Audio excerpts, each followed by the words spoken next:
Thank you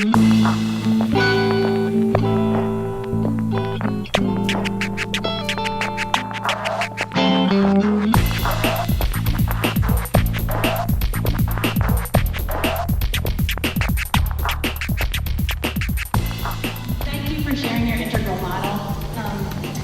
I have a bunch of questions, but I'll just limit to one right now. Listening to some of your things online and hearing you today, there's lots of talk about reality and what reality is.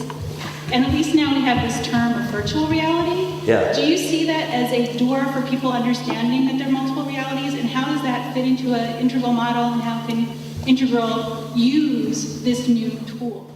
If you're talking about virtual realities and how it shows, there are a lot of different things that you can get from that, for sure.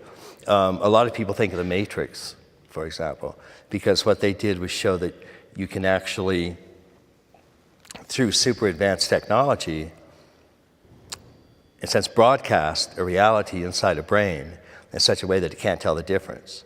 Now, that raises the extremely interesting philosophical question. Well, actually, several of them. The Matrix has had more college academic papers written on it than any other art piece in history. 1 billion people saw that movie.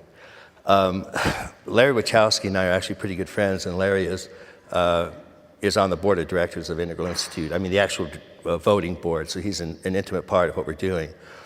And there's a movie that's being created right now that Larry and I are working on that we call the Everything Movie. And as weird as it sounds, it's a Matrix treatment of the book, A Brief History of Everything. And it uses the Octal Code as basically explaining what the Matrix was. So exactly these kinds of issues are things that we're, at least that slice of your question, are things that we're dealing with all the time. And what would it actually take if you had somebody in a Matrix? That was a first start, but it was kind of a flatland psychology. What happened if you had a dozen different levels of development and you're trying to keep people happy inside a matrix? You'd have to assign them at whatever their level of development was, or it's just not going to work for them. And so Larry and I toyed with the idea of actually creating, we were going to do this on the Integral Animatrix follow-up. They've done leading edge computers. A lot of you have seen a DVD called the called the Animatrix. And we're thinking about doing an integral version of it, which would be, you have people that are in the matrix that actually start moving up the spiral of development. And so you get people sort of towards the top that start questioning it in all sorts of different ways. Can you use that to help get the idea of multiple realities across? Yeah, definitely. Absolutely. Keep in mind, what's the one thing, though, and this is what the completely misunderstood Rene Descartes was trying to get across. If you take somebody in the matrix and then take somebody out of the matrix, what's the one thing that didn't change? I amness. It's really fundamentally important to realize how the already enlightened mind is always with you, always.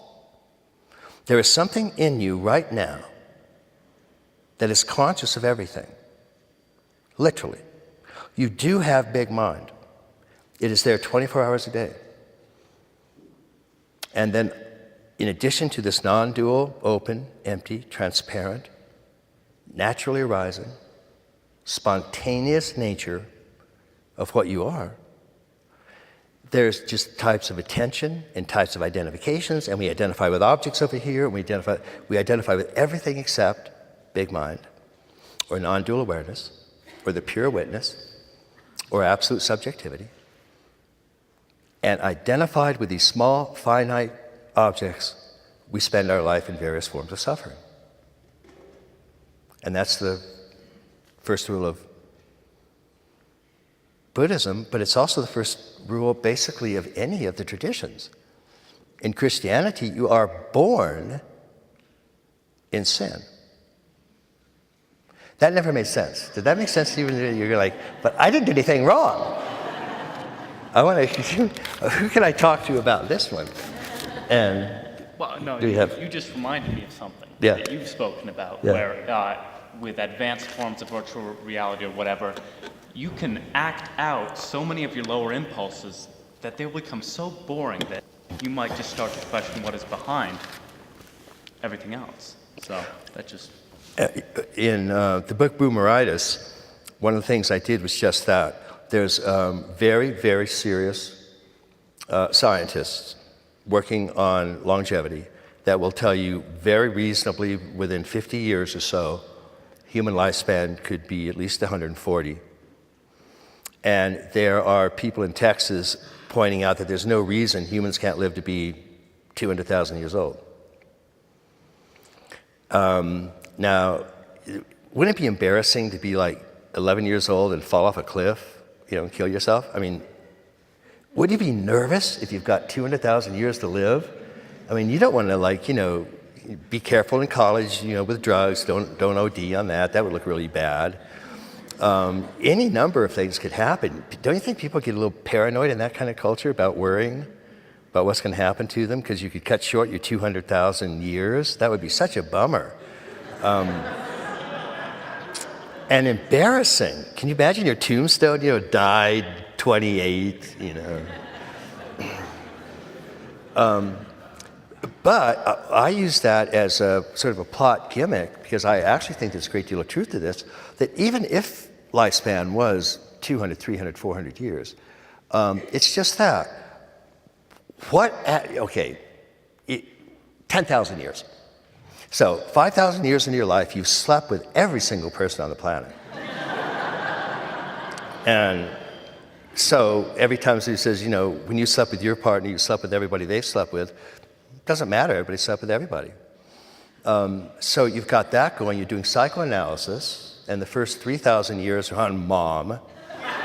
And then, so now you've worked your way into the really interesting stuff.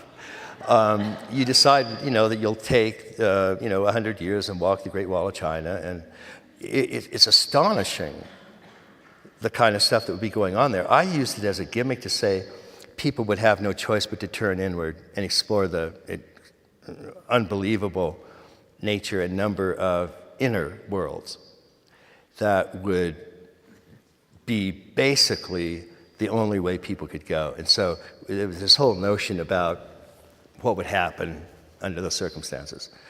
We are going to be facing things like that.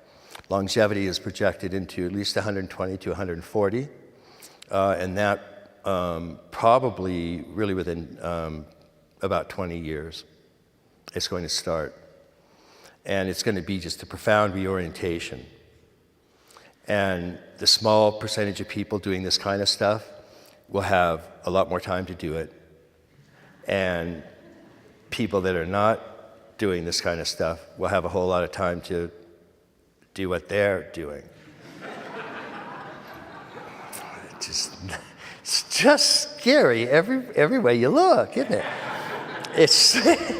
It's so good that we all have access to transcendental bliss and can have respite from the headlines. Anyway, so that's certainly one of the areas. And virtual reality, yes. Stay tuned for the next Wachowski thing. I think you guys really like it.